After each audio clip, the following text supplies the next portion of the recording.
Herkese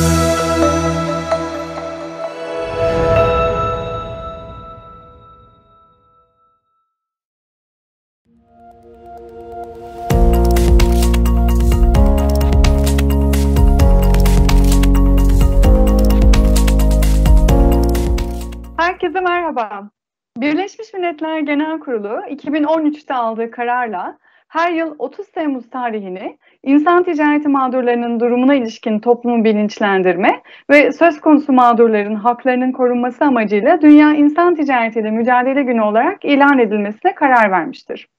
Bu kapsamda SGD'de ASAM, Migrant TV olarak yaptığımız özel programda Birleşmiş Milletler Uluslararası Göç Örgütü'nden kıdemli proje uzmanı Sayın Anastasya Sağlam'a davetimizi kabul ettiği için teşekkür ediyoruz. Hoş geldiniz Anastasya Hanım. Hoş bulduk Ayşegül Hanım. Ben de kendi adıma, kurumum adıma ilk önce ASAM'a çok teşekkür etmek istiyorum. Çok önemli bir girişim Migrant TV. İnsan ticareti çok görünen ve çok bilinen bir suç değil. Herkesin aklında artık insan ticareti diye bir suçu var. Ama sıklıkla başka bir suçlarla karıştırılıyor olabilir. Onun için insan ticareti konusunda toplumu bilgilendirmek, olası insan ticareti mağdurları, risk altında insanları bilgilendirmek çok önemli olduğunu düşünüyorum ve tekrar size çok teşekkür ediyorum. Biz de çok teşekkür ederiz davetimizi kabul edip katıldığınız için. Ben hemen sorularıma başlamak istiyorum zamanı da iyi kullanmak için. Lütfen. Öncelikle insan ticaretinin tanımı nedir ve mağdur kimdir? Öncelikle şunu anlamak çok önemli. İnsan ticareti çok ağır bir suç ve insan hakları ihlalidir. İnsan ticareti suçu faillerin maddi yarar sağlamak amacıyla mağdurları bir yerden başka bir yere taşıması ve sömürmesi söz konusudur. Nihai amaç sömürüdür. Bu süreç insanların çaresizlikten yararlanarak veya insanları kandırarak gerçekleştirmektedir. Bu sömürü herhangi bir alanda gerçekleştirilebilir. Zorla çalıştırılması olabilir, hizmet ettirilmesi, fuhuş ya da diğer cinsel amaçla istismar edilmesi, organ ve dokulardan istifade edilmesi en çok karşımıza çıkan sömürü türleri. Başka deyişle bu suç modern kölelik olarak adlandırılmaktadır. İnsan ticareti sıklıkla diğer suç türleriyle ilişkilidir. Birleşmiş Milletler bunun uyuşturucu ticaretinden sonra en büyük ikinci yasa dışı gelir kaynağı olduğunu tahmin etmektedir. Onun için insan ticaretiyle mücadelesi çok zor bir mücadele. Çünkü altında ciddi bir kazanç söz konusu. İnsan ticaretiyle mücadele ve insan ticareti mağdurlarını korumayla ilgili iki ana uluslararası sözleşmesi mevcuttur. Biri Birleşmiş Milletler Sınır Aşan Örgütlü Suçlarla Mücadele Sözleşmesi, Palermo Sözleşmesi kısaca biz ona diyoruz. Ve ona ek insan ticaretinin özellikle kadın ve çocuk ticaretinin önlenmesine, durdurulmasına ve cezalandırılmasına ilişkin protokol. İkinci çok önemli uluslararası sözleşme Avrupa Konseyi İnsan Ticareti ile Mücadele Sözleşmesi. Ülkemiz Palermo Sözleşmesi'ne 25 Mart 2003 tarihinde taraf olmuştur. Avrupa Konseyi İnsan Ticareti ile Mücadele Sözleşmesi'ne 30 Ocak 2016'da TBMM tarafından onaylanmıştır. Türk Ceza Kanunu'nun 8. maddesinde insan ticareti suçu Palermo Sözleşmesi ile tam uyumlu hale getirilmiştir. Ayrıca 6458 sayılı Yabancılar ve Uluslararası Koruma Kanunu, insan ticareti mağdurları ve insan ticareti alanında yeni bazı düzenlemeler getirmiştir. Bu çerçevede insan ticareti mağduru olduğu ve olabileceği yönünde kuvvetli bir şüphe duyulan yabancılara yaşadıkların etkisinden kurtulabilmeleri için valilikçe 30 gün süreli ikamet izni verilmektedir. Bu izin 3 yılı kadar uzatılabilir. En fazla 6 aylık süreyle uzatılıyor bu izin ve Yabancılar ve Uluslararası Koruma Kanunu'nda 48. maddede belirtilmiştir. Mağdur destek sürecinde yararlanmakta olan insan ticareti mağdurlarının sınır dışı edilmemeleri için madde 55'inde öngörülmüştür. İnsan ticareti suçunun önlenmesi, insan ticaretiyle mücadele, insan hakları kapsamında Türk vatandaşı ve yabancı ayrımı gözetmeksizin insan ticareti mağdurlarının korunması, yabancı mağdura ikamet izin verilmesi ve mağdurlara sunulacak destek hizmetlerine ilişkin usul ve esasları belirleyen insan ticaretiyle mücadele ve mağdurların korunması hakkında yönetmelik 17 Mart 2016 tarihinde resmi gazetede yayınlanarak yürürlüğe girmiştir. Buradaki şunun altına çizmek çok önemli. İnsan ticareti mağdurları sadece yabancılar değil, Türk vatandaşları da olabilir. Yabancılara olduğu gibi Türk vatandaşlara aynı şekilde koruma sağlanmaktadır. İnsan ticareti dünyanın bir yerinden her yerinde yaşanmaktadır. Ülkeler kaynak ülke, transit ülke ve hedef ülke olabilmekle birlikte bunların tümünü yaşandığı yerler haline gelebilir. Türkiye daha çok transit ve hedef ülke konumundadır. Özellikle son yıllarında hedef ülke konumuna gelmiştir. Ülkelerin çoğu Palermo protokolünü onaylamış olup iç hukukunda insan ticareti suçunu dahil etmişlerdir. Herkes insan tacirlerin eline düşebilir. Onu da altını çizmek lazım. Ama çoğu zaman insan ticareti finansal kazanımlar için savunmasız kadın, erkek ve çocukları kandırarak ya da zor kullanarak onları sömürmektedir. Hassas durumdaki göçmenler daha ciddi bir risk altındadır. İnsan ticareti yoksulluk ve daha iyi yaşam isteği, toplumsal değerlerin yok edilmesi, politik ve ekonomik alanda sorunun yaşanması, kaynak ülkelerin ana nedenlerindedir. Ucuz iş gücü ve eğlence sektöründe mevcut talep, suçtan elde edilen menfaatin yüksek olması, cezaların halen bazen ülkelerde caydırıcılıktan uzak olması gibi nedenlerle tüm dünyaya yaygın olarak yaşanmaktadır.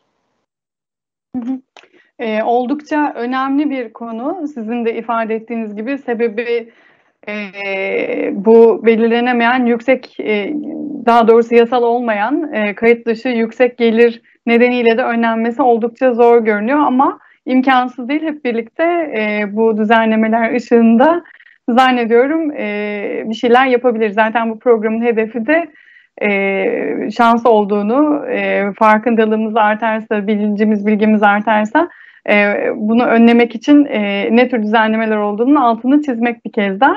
O yüzden sizin de insan ticareti tanımında bahsettiğiniz gibi yalnız değiller. Pek çok mekanizma var mağdurların korunması için.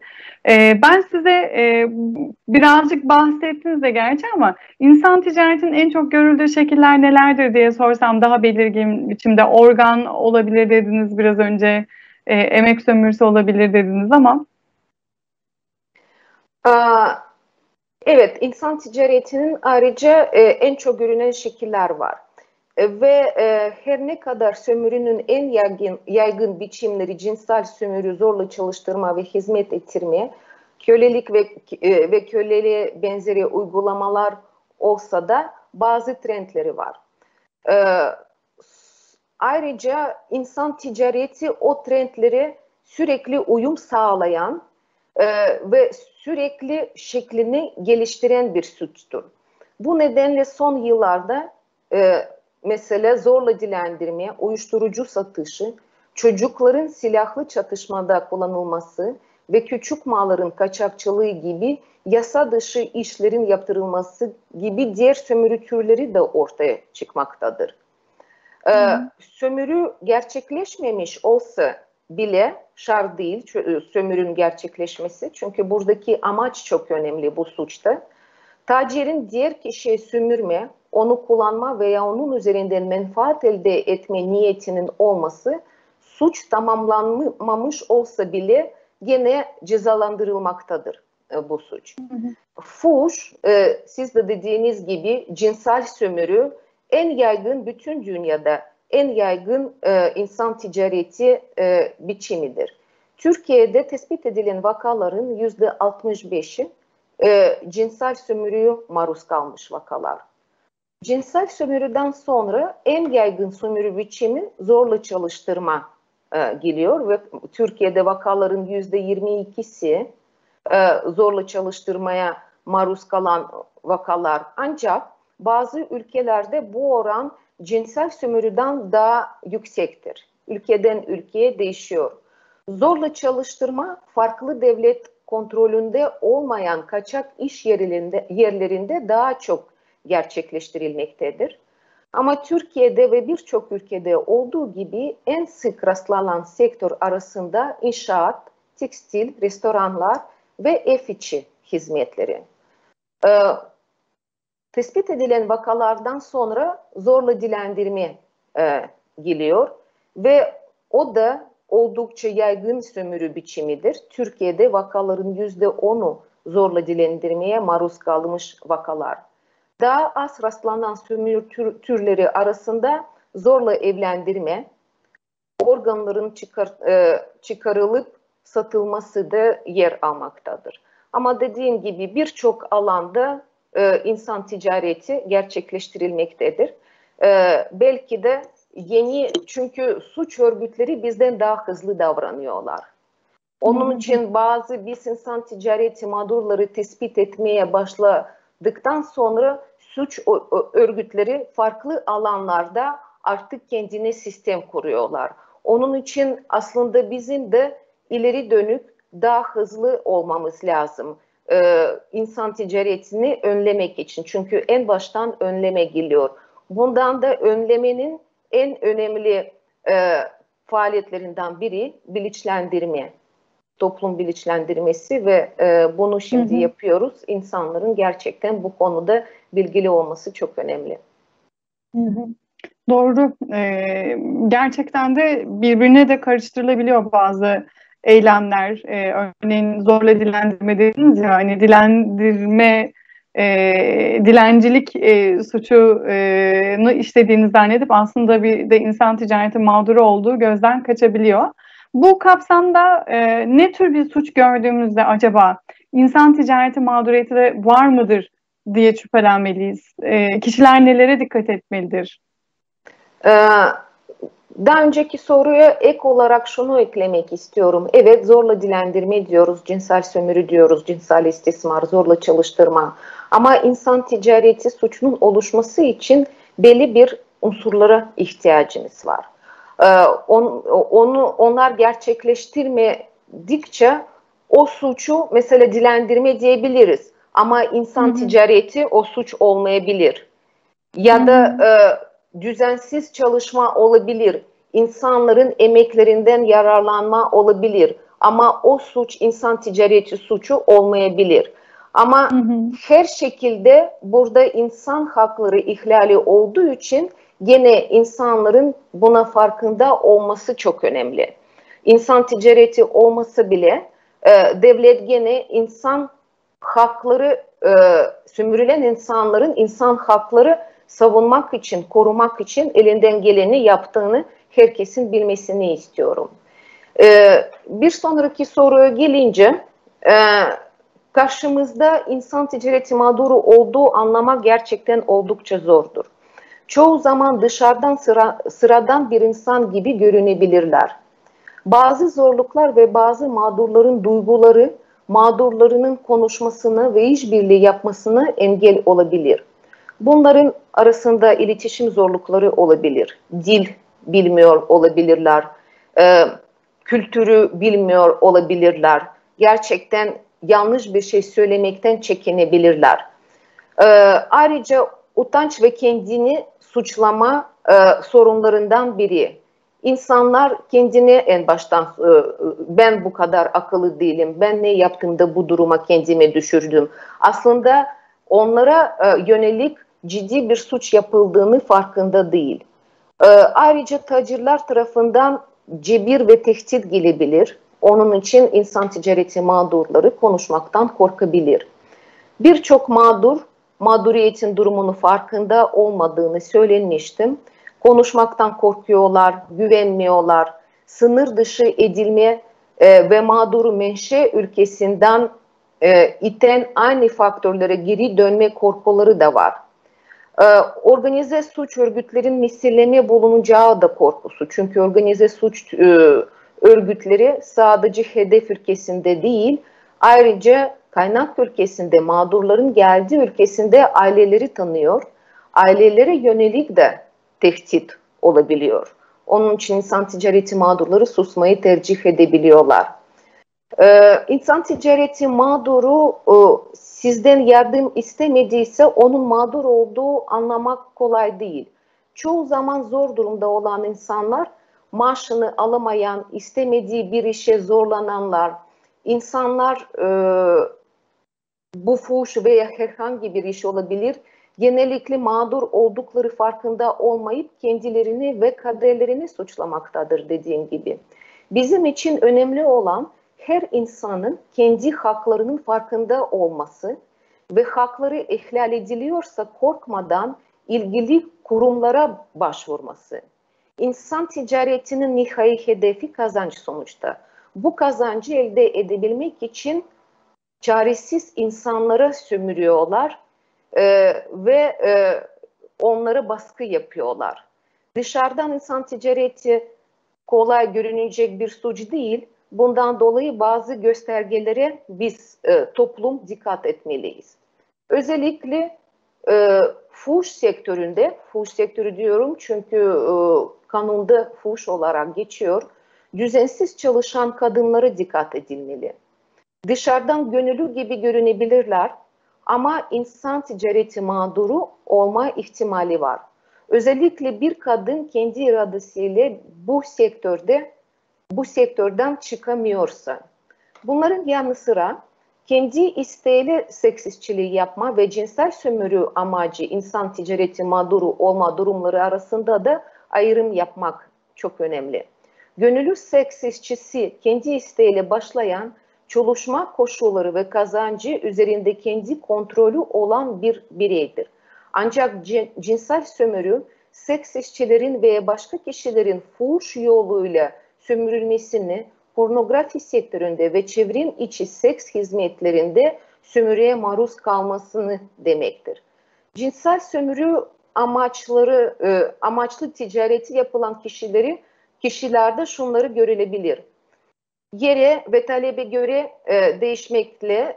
değişmekle birlikte herhangi bir yaşta olabilirler. Farklı yerlerde çalışırlar. İşe giderken veya dönerken veya diğer dışarıdaki faaliyetlerine gidip dönerken çoğu zaman yanlarında refakat vardır. Ama son zamanlarda bu trend de değişti. Çünkü bir psikolojik baskı insanlara yaptığınızda onları ve kendi kontrol altında tutulduğunda onlara artık refakat bile gerekmeyebilir. İnsanlar zaten kaçmaktan, bu iş yeri bırakmaktan çok korkuyorlar. Sömüren kişilerin sahipliğini gösteren bazen insanların üzerinde dövmeler de ya da diğer işaretler de mecbur, onları da dikkat etme mevcut, onları da dikkat etmek lazım. Uzun saatler çalışırlar ve eğer varsa çok az çalışmadıkları günler vardır. Çalıştıkları yerde uyurlar. Genelde tipik seks işçiliği için giyilen türden kıyafetleri var. Çok az kıyafetler zaten bulunuyor. Yerel dili bilmiyorlar çoğu zaman ve genelde çalıştığı işle ilgili kelimeleri söylüyorlar. Kendilerine ait nakit paraları yoktu ama çoğu zaman şöyle olabilir. Var olduğunu düşünüyorlar. Çünkü tacir onlara para bende diyor. Ben bu paraları biriktiriyorum diyor. Sen gittiğinde ben bu para sana vereceğim. Ve kadınlar buna gerçekten inanıyorlar. Onun için paran varsa onları sorduğunda benim param var der. Ama buradaki önemli olan senin yanında sen para taşıyor musun? Var mı? sorduğunda yok para bende değil, para patronumda diyorlar genelde. Kimlik belgesi bahsedemezler. Korunmasız ve istemedikleri şekilde cinsel ilişkilere zorlanırlar. Alınıp satılmışlardır genelde. Kendi diğer adamların veya kadınların kontrolündeki kadın grupları halindedirler. Ve borçlanma ve borç esareti burada mevcut ve bu gerçekten borçlandırma, borç esareti en önemli göstergelerinden biri. Diğer bir yaygın sömürü biçimi zorla çalıştırma amaçlı insan ticareti. Düzensiz çalıştırılan işçilere, özellikle düzensiz göçmenlere dikkat edilmelidir bu durumda. Çünkü bunlar en risk altında, en hassas grubu oluşturuyorlar. Standartların altında zorla çalıştırma ve insan ticareti amaçlı zorla çalıştırmadan emek sömürüsü de diyebiliriz ona, farklıdır. Bir durumun hangi hallerde emek insan ticareti sayesinde ulaştığını tespit etmek için şunları dikkat etmeliyiz. İşçilerin dolaşım özgürlüğü yok ya da kısıtlanmış. Ücretlerinin ve kimlik belgelerinin alıkonulması, yabancı ülkeden çalışanları istihdam etmek için gerekli belgelerin işveren veya iş yeri yöneticisi tarafından gösterilmemesi, fiziksel veya cinsel şiddet, kişilerin çaresizliğinden yararlanması, zorlama veya göç idaresi makamlarınca sınır dışı edilme tehditleri var burada. Korkutma veya işçilerin kaçamayacağı hileli borçlandırma veya borç esareti gibi çeşitli göstergeler burada da var. Borç esareti mağdurların kontrol etmek için sıklıkla kullanılan bir araç olup cinsel sömürü ve zorla çalıştırma amaçlı insan ticaretinin güçlü bir göstergesidir. Dediğim gibi zorla çalıştırma farklı sektörlerde gerçekleştirilebilir. Kısaca zorla çalıştırma amaçlı insan ticaretinin olup olmadığı anlamak için 3 unsuruna dikkat etmeliyiz. Birisi kişinin rızası dışında çalışmaya zorlanması. İkincisi şiddet veya başka bir biçimde ceza tehdidi altında bulunması. Üçüncü, kişinin hürriyetinin kısıtlanması, barındırılması ve kişi üzerinde belli ölçüde sahiplik hali bulunması. Kişilerin çaresizlikleri nedeniyle aylar boyunca ücret ödenmemesi, aşırı uzun çalışma saatleri, iş yerindeki tehlikeli çalışma koşulları, iş yerinde barınma gibi güvencesiz çalışma koşullarını kabul ettikleri veya bu şekilde çalışmaya gönüllü oldukları gözlemlenmiştir. Hayatta kalmak için bu şartlar altında yiyecek veya barınma karşılığında bile çalışabilmektedir. Bu nedenle zorla çalıştırma vakaların çoğunda görünürde mağdurun bu çalışma koşullarını rıza veya özgür iradesi varmış gibidir ve bu mağdurun tespitini zorlaştırmaktadır. Hepimiz biliyoruz, özellikle ilk zamanlarda Suriye krizinden sonra Türkiye birçok mağdur insanlara kapılarını açmıştır ve insanları çok gerçekten çaresiz durumdaydı. Ve bazı iş yeri sahipleri onlara yatak ve yemek verip onun karşılığında bu insanları çalıştırıyordu. Onun için her bu vakalar tabii iyilik yaptıklarını düşünüyordu. Ama bütün bu vakalar insan ticareti olmasa da insan ticaretine baya bir kapı açan bir durumdu. Sonuç olarak kişinin çaresizliğini ve bu koşullarını herhangi bir şekilde suistimal edilmesini değerlendirmek ve her zaman gereklidir. Zira bu durum bireyin belli çalışma koşullarını kabul etme veya etmeme konusunda özgürlüğünü ve bilinçli kararlar verme kabiliyetini zayıflatmaktadır. Zorla dilendirme karşımıza çıkan diğer sık rastlanan insan ticareti biçimidir.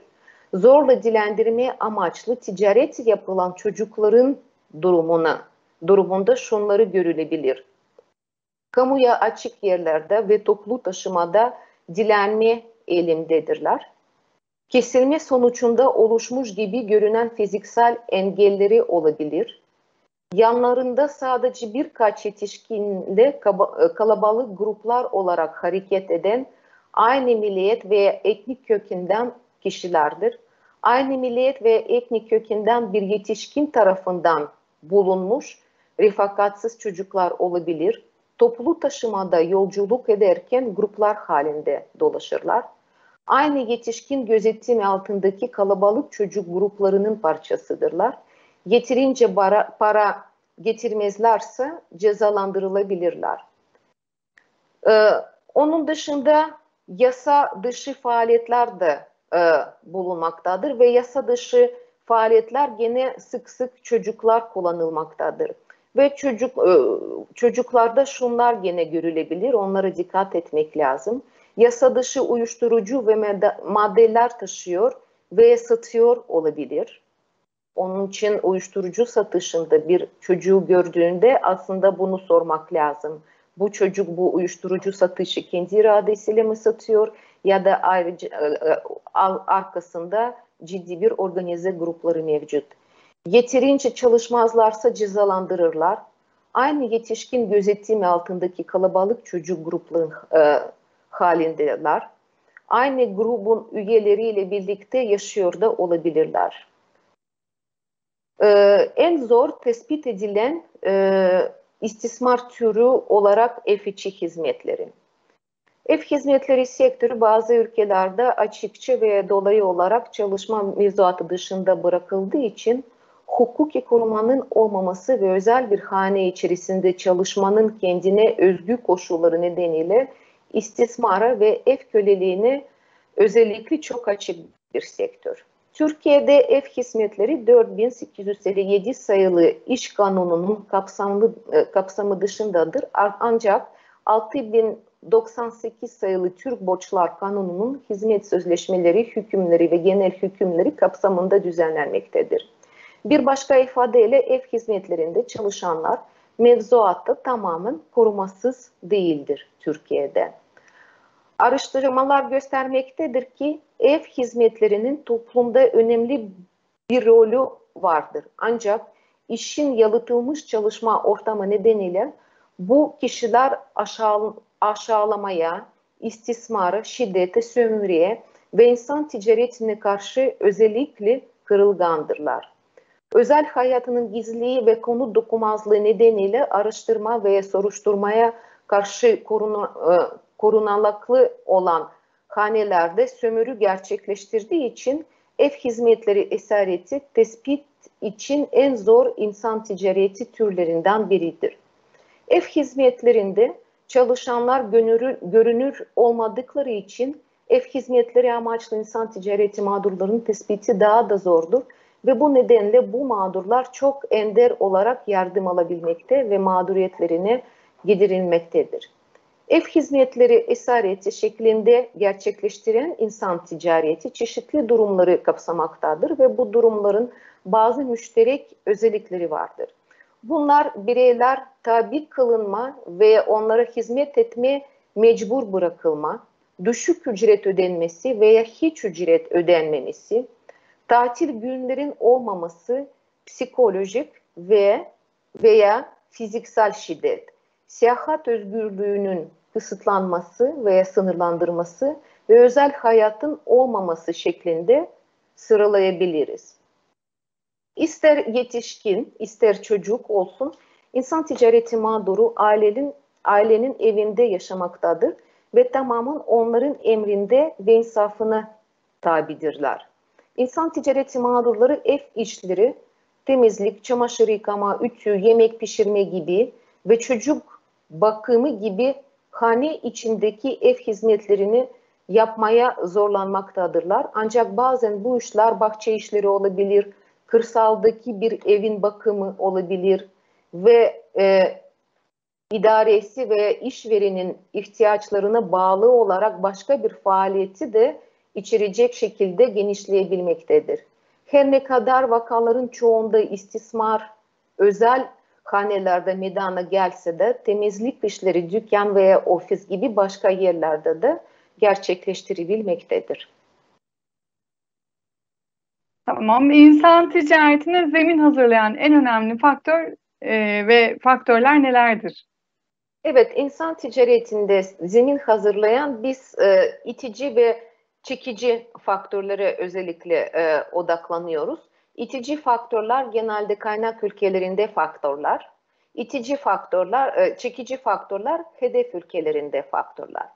İtici faktörler arasında e, yoksulluk en yaygın olanı veya göreceli olarak düşük bir yaşam standartlar. Tabii ki bu çok normal. İnsanların daha iyi yaşama isteği çok insani ve çok normal bir istek. E, Hı hı. Ancak itici faktörlerin çaresizliğin, kırılganlığın da buradaki biz diyebiliriz tek nedeni yoksulluk değil. Onun da altını çizmek lazım. Ekonomik sıkıntılar, insan hakları ihlali, toplum içinde ayrımcılık, aile içi şiddet, kadın ve çocukların dezavantajlı durumları, sağlık hizmetlerine ulaşamaması gibi nedenler de insanları risk alarak güvensiz göç kararının nedeni olabilir. Ee, Birçok insan ticareti mağdurları arasında şunu rastladık. Türkiye çalışmaya gelen kadınlar çocuk bakımı olsun, ev içi hizmetleri olsun. Çoğu zaman zaten bu amaçla geliyorlar. Burada çalışacaksın diyorlar. Sonra da fuhuş sektöründe zorla çalıştırıyorlar bu kadınları. Sık sık nedenlerinden biri evinde ya hasta çocuğun olması, ya hasta aile bireyin olması ve kendi ülkesinde sağlık hizmetlerine ulaşamaması, ilaç bile alamaması, onun için başka bir ülkeye gitmeye karar veriyorlar. Bu para kazanabilmek için. E, Hı hı. Buna ek olarak çatışma durumları ve siyasi istikrarsızlık da insan ticaretini artmasına neden oluyor. İnsan ticareti mağdurlarının geldikleri ülkelerin dediğim gibi biz onlara kaynak ülkeleri diyoruz. Çoğu zaman bu durumlar mevcut. Toplumsal cinsiyet eşitsizliği de kadınların ve kız çocuklarının insan ticareti mağduru olmalarının temelini oluşturuyor.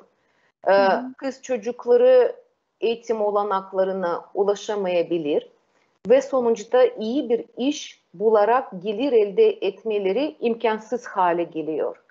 Kız çocukları aile içi şiddete ve istismara da maruz bırakabilirler. Bu ortamlarda kurtulmak isteyebilirler. Kurtulmak isteyen genç kızlar daha iyi bir yaşam arayışı için risk almaya açık olabiliyorlar. Hı Zaten hı. özellikle fuhuş sektöründe çalışan kadınlarda bakıldığında, tarihçesine bakıldığında oradaki çocukluğundan biri bir istismara maruz kaldıklarını görüyoruz. Sonuçta insan ticareti ağır bir suç, insan hakları ihlali ve ağır bir travma. Ve insan ticareti aslında bu kadınların çocukluğunda başlayan bir travmanın devamı. Onun için ayrıca psikolojik destekleri ihtiyaçları var. Fakat insan ticaretine sadece eğitimsiz kadınlar değil, eğitimi almış kadınlar da maruz kalabilir. Çünkü dünyanın pek çok yerinde çocuk ve aile bakımını üstlemek için sosyal kurumlar yetersiz ise gelir de yetersiz gelebilir. Özellikle ailede dediğim gibi ağır hasta varsa ve devlet sağlık masrafları karşılamıyorsa kadınlar başka bir ülkede çalışmaya karar verebilirler.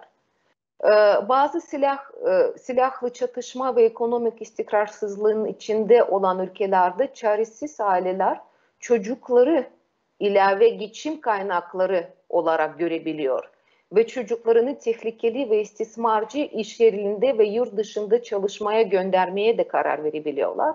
Ondan dolayı bildiğimiz üzere refakatsız çocukların sayısı gittikçe dünyanın her yerinde artıyor. Ee, Çocuk ticareti olgusunun diğer nedenleri arasında yoksul ülkelerindeki birçok çocuğun silahlı çatışmada kullanılması.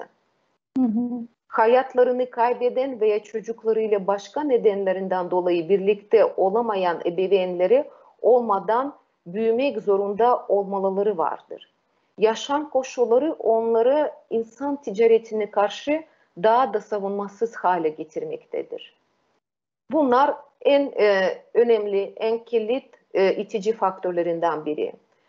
Çekici faktöründe varış ülkelerinde oluşturmaktadır. Barış ülkelerindeki yaşam koşulları kaynak ülkelerinin kıyasla ekonomik olarak daha iyi, ekonomik istikrarı var, iş imkanları var. Onlar da tabii ki insanlar için çekici faktörleri oluşturuyor. Bu ülkelerdeki ayrıca sömürüye açık kayıt dışı sektöründe, özellikle hizmet sektöründe artan talep de insan ticaretini beslemektedir.